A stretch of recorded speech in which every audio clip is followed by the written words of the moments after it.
Bonjour à tous et bienvenue dans cette vidéo. Je m'appelle Fahim Hassani, je suis le fondateur d'une agence de prospection qui s'appelle Monsieur Lead. Donc Monsieur Lead, notre métier c'est de prospecter en externe pour des éditeurs de logiciels, des cabinets de conseil, des centres de formation, des agences de communication, de marketing, bref pour plein d'entreprises différentes en B2B afin d'aller leur prendre plus de rendez-vous qualifiés. D'ailleurs, si jamais vous souhaitez déléguer votre prospection, vous allez avoir un lien dans la description, donc vous pouvez prendre rendez-vous avec nous, soit pour voir comment on fait, c'est quoi notre méthodologie pour prospecter et prendre beaucoup de rendez-vous qualifiés par la prospection téléphonique. Donc, on tourne en moyenne par client à 2 à 5 rendez-vous par jour, donc 2 à 5 rendez-vous qualifiés par jour de prospection. Donc on peut vous présenter notre méthodologie. Ou bien du coup si vous souhaitez déléguer aussi votre prospection, donc même chose, il y a le lien dans la description pour prendre rendez-vous avec nous. Maintenant on est là pour parler de LinkedIn et notamment de comment faire pour vendre ses services via la plateforme LinkedIn. Alors pourquoi je vous parle de ça? C'est parce que moi j'ai beaucoup investi sur LinkedIn, j'ai investi déjà en formation, en coaching, j'ai investi également en images, en branding, en temps, en production de contenu. Donc j'ai commencé à zéro et aujourd'hui j'ai donc eu 1231 abonnés relations sur la plateforme. Donc j'ai beaucoup publié sur ce réseau et en fait ça avait commencé par une formation que j'avais prise il y a 4 ans chez ce monsieur, donc Justin Welch, qui est aujourd'hui encore une référence sur la création de contenu sur LinkedIn. Il est aux États-Unis et partage pas mal de contenu. Et c'est un peu lui qui m'a permis de voir et de comprendre le fonctionnement de LinkedIn, notamment quand on veut l'utiliser pour avoir des clients, pour vendre ses services. Et donc là, ce que je vais essayer de faire dans cette vidéo, c'est de vous partager un récapitulatif des bonnes pratiques que j'ai vues pour vous permettre de mettre en place une bonne stratégie afin vous aussi de pouvoir vendre vos services via LinkedIn. Le premier conseil que j'aimerais vous donner, c'est d'utiliser votre profil et non pas la page de l'entreprise.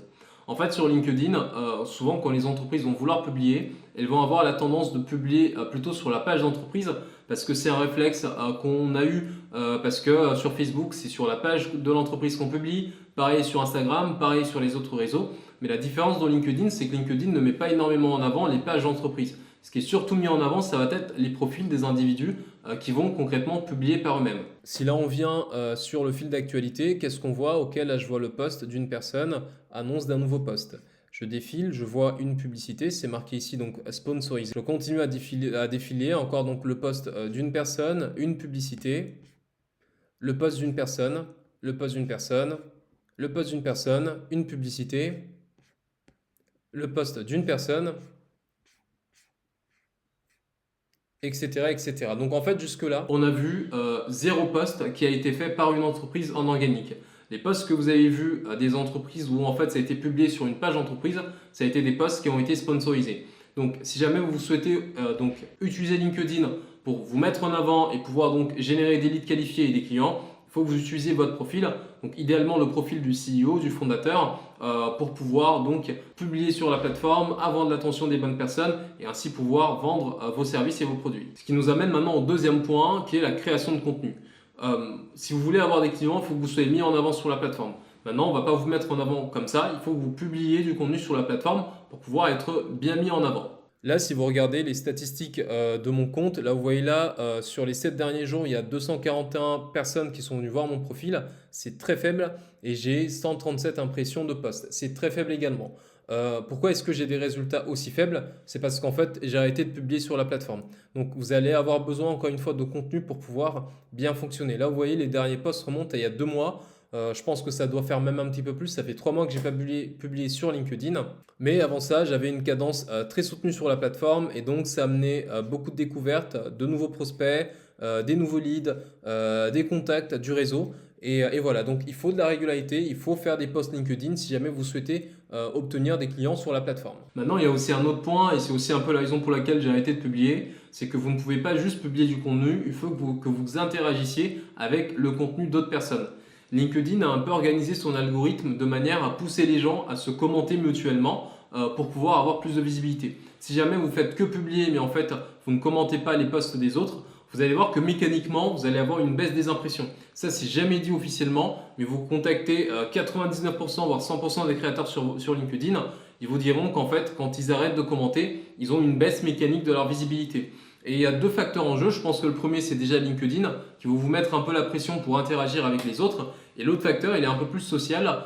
Ça va sur ce qu'on appelle la réciprocité.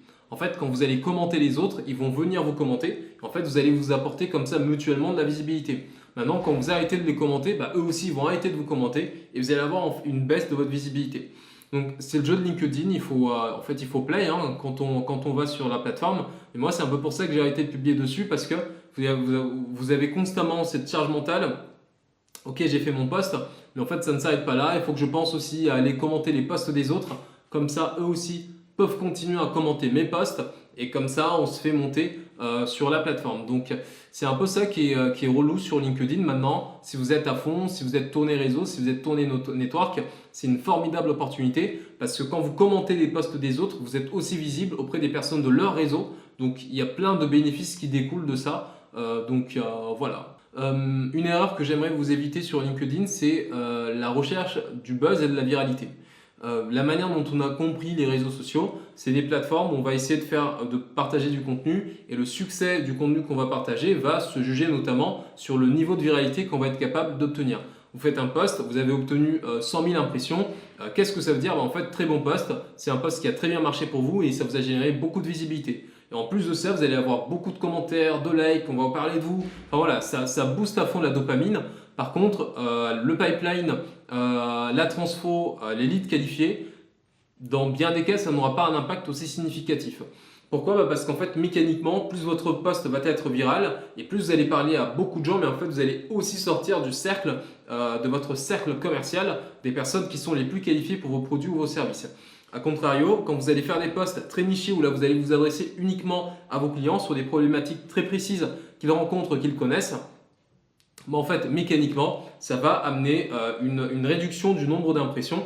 Et l'erreur en fait que j'ai faite pendant très longtemps sur la plateforme, c'est que quand je faisais un post très tourné expertise et que je me rendais compte que j'avais peu d'impressions, ça me décourageait. Donc j'essayais de faire des posts qui allaient chercher de la viralité, sauf qu'en fait les posts viraux ne sont pas forcément les posts qui vont vous générer le plus de leads qualifiés. En tout cas, si vous êtes en B2B et que vous vendez un produit spécifique, complexe et que vous adressez à des profils très particuliers. Maintenant, si vous êtes en B2B mais que vous vendez un logiciel qui s'adresse à des freelances, à un peu monsieur et madame tout le monde dans l'entrepreneuriat, là il faut à tout prix chercher la viralité, sinon ça ne va pas marcher pour vous d'un point de vue économique.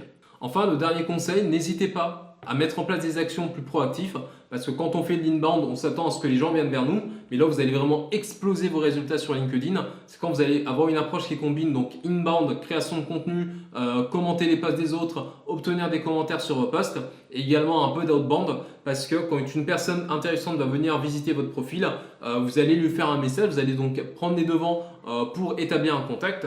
J'ai signé comme ça des très belles collaborations parce que le directeur commercial ou le CEO il est venu sur mon profil, je lui ai fait un message et ensuite à partir de là on a commencé à échanger et puis en fait c'est parti en rendez-vous, après le rendez-vous closing collaboration donc voilà. Il y a aussi une technique qui fonctionne très très bien que j'ai appliquée sur la fin de l'année dernière où typiquement vous faites des invitations et ensuite au lieu d'envoyer un message à la personne, vous lui passez un appel. Donc si typiquement, je vous dis dans mon cas, nos interlocuteurs ça va être des gérants, des CEO, des directeurs commerciaux, des directeurs ou des directrices marketing. Si j'ai une personne comme ça qui m'envoie une invitation, je vais l'accepter, je regarde le profil, ok ça match, j'essaie d'identifier 2-3 points sur lesquels je peux rebondir. Après je lui passe un appel directement sur sa ligne directe en utilisant un outil comme Full Enrich. D'ailleurs, si jamais vous souhaitez découvrir les outils de prospection qu'on utilise, regardez sur la chaîne. J'ai fait une vidéo récemment sur ce sujet et du coup, je lui passe un appel. Donc voilà, bonjour, donc Fahim Hassani de la société Monsieur Lead. Je vous appelle parce qu'en fait, on s'est ajouté sur LinkedIn et il s'avère que vous êtes exactement dans la typologie de personnes qu'on a l'habitude d'aider. Donc nous, on est une agence de prospection. On fait pas mal de prospection pour des éditeurs ou des agences de marketing et de communication. Donc voilà, l'idée de cet appel, c'était simplement de savoir est-ce qu'aujourd'hui vous faites déjà de la prospection en interne, si vous ne faites que de l'inbound et voir potentiellement si on peut vous apporter une plus-value. Très simple et ça marche extrêmement bien pour pouvoir engager des conversations qualifiées au téléphone suivant un ajout sur LinkedIn. Donc c'est tout pour cette vidéo. Là je vous ai vraiment partagé du très concret, vraiment tout ce que moi j'ai pu mettre en place et que j'ai vu d'autres personnes mettre en place et qui permet en effet de générer du chiffre d'affaires et des clients en provenance de LinkedIn. Et particulièrement si vous êtes en B2B, que vous vendez des services ou des produits complexes type édition de logiciels. Maintenant, si jamais vous souhaitez obtenir donc notre expertise et voir comment est-ce qu'on peut vous accompagner, On ne pourra pas vous accompagner sur la partie LinkedIn parce que ce n'est pas un service qu'on propose.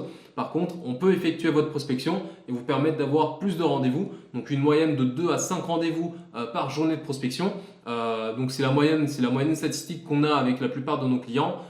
C'est pas contractuel, hein. Il y a des clients pour lesquels ça va être un rendez-vous par session de prospection, voire parfois 0,8 rendez-vous parce qu'ils ont un market fit assez complexe.